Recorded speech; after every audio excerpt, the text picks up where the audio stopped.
in the heart of the whispering woods, where sunlight danced through emerald leaves and brooks giggled over smooth stones, lived two of the most unlikely friends you could ever imagine. Meet Dewdrop, a young gazelle with legs just a little wobbly, like a jelly pudding on a wobbly table, and his best friend, Bramble, a bear cub whose curiosity was so big it often outweighed his common sense by quite a lot. Their story began one beautiful spring morning. Bramble, always on the lookout for a snack, spotted something dark and round on the ground. He thought it was the biggest, fluffiest pancake he had ever seen. "Hey, Pancake!" Bramble called out with a happy roar, and he pounced with a friendly, but very heavy, thump. But it wasn't a pancake. It was Dewdrop's shadow. Dewdrop let out a tiny squeak and leaped straight up into the air. For a baby gazelle,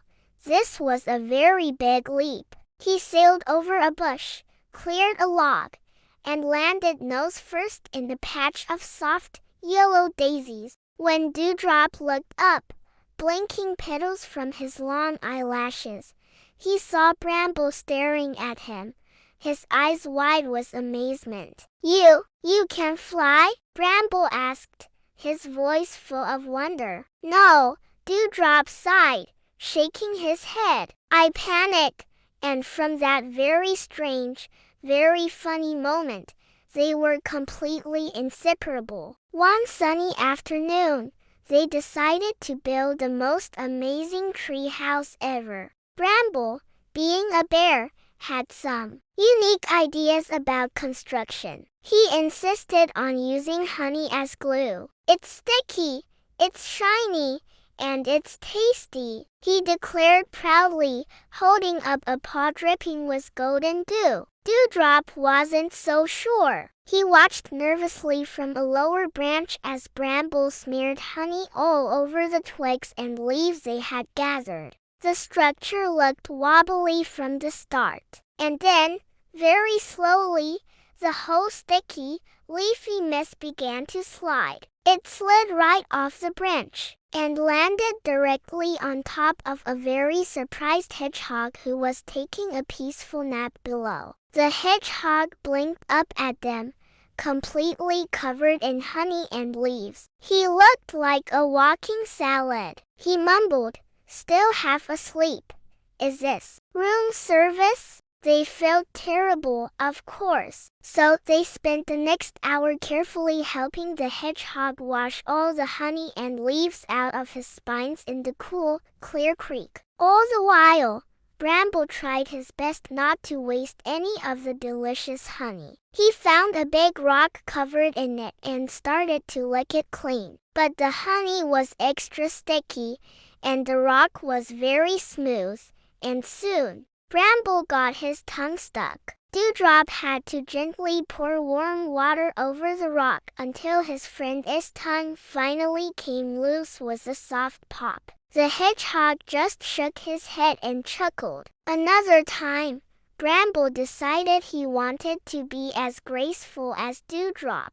"I want to learn how to leap like you do," he announced. "I'll be graceful, elegant, like a fluffy ballet cloud." He took a long running start, aimed for a big, mossy rock, and bounced. He soared through the air. For a moment, it was a very short flight. He crash-landed with a loud thud right in the middle of a big, buzzing bush. Unfortunately, that bush happened to be the front porch of a beehive. Bees swarmed out, buzzing angrily. Dewdrop, being a gazelle, did what he did best.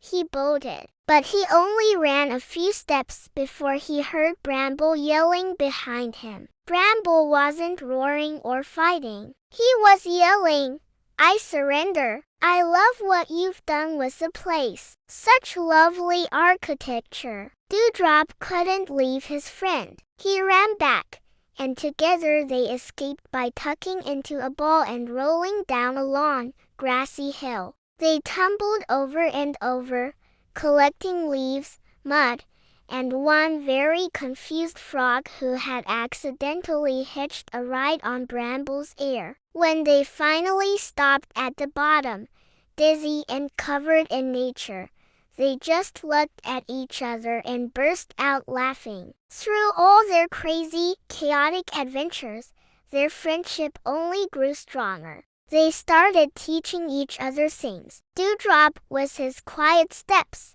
taught Bramble how to tiptoe silently past the grumpy sleeping badgers. And Bramble, with his bare senses, showed Dewdrop how to find the secret patches of the juiciest, sweetest berries in the whole forest. He also tried to teach Dewdrop how to take a proper nap in a warm sunbeam, but Bramble never quite mastered the part about not snoring himself. One golden evening, as the sun set and painted the sky in shades of orange and pink, they sat together under their favorite oak tree. Tiny fireflies began to blink on and off all around them, like little stars that had come down to say hello. It was quiet and peaceful. Dewdrop looked at his big, fluffy friend and said softly, "You know, I used to think that being fast and able to run from everything was the most important thing." Bramble yawned a big,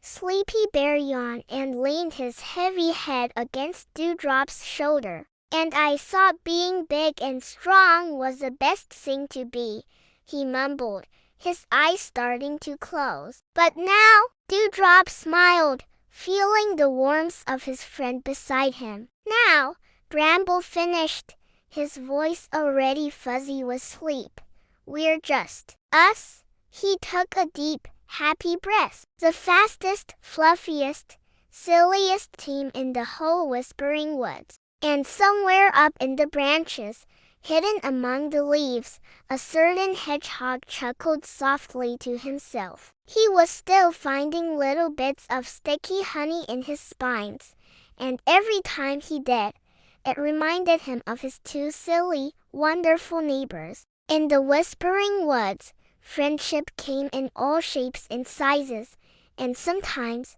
it was the stickiest, most chaotic friendships that were the very best of all. Thanks for watching.